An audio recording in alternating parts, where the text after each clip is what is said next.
Hi, this is Burr Stewart, and as promised, we're showing you the very first run of Brian Elchlepp's re-gaged Rapido 44-tonner. Oh, look at that, it's kind of bouncing. As you can see, the check gauge on the wheels isn't quite right. It's rocking a little bit on those switches. That's terrific.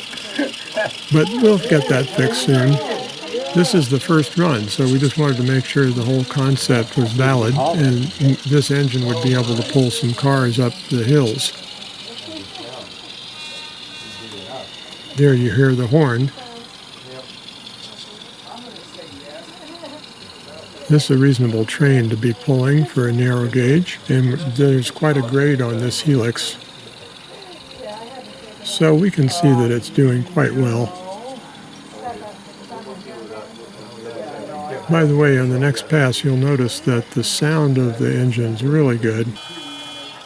And that's because we put a Tsunami decoder in it with just a pop-in. You just remove the ESU decoder, put the Tsunami right in, and there's a little programming to do to get it to work right, but it does work right.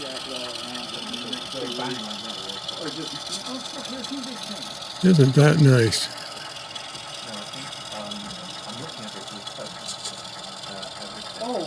Of course, the D&RGW got rid of its 44 tonners by 1964, and this layout is modeling 1973, but we're not going to start nitpicking that, are we? I mean, we're claiming that the D&RGW made it out to Everett and started merger talks with the White Pass in Yukon and all kinds of crazy things.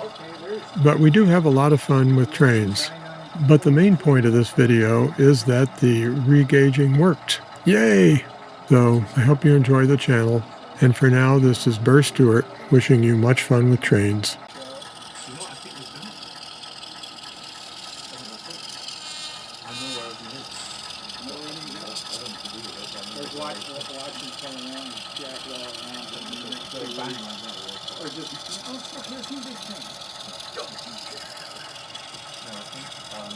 I'm looking at it.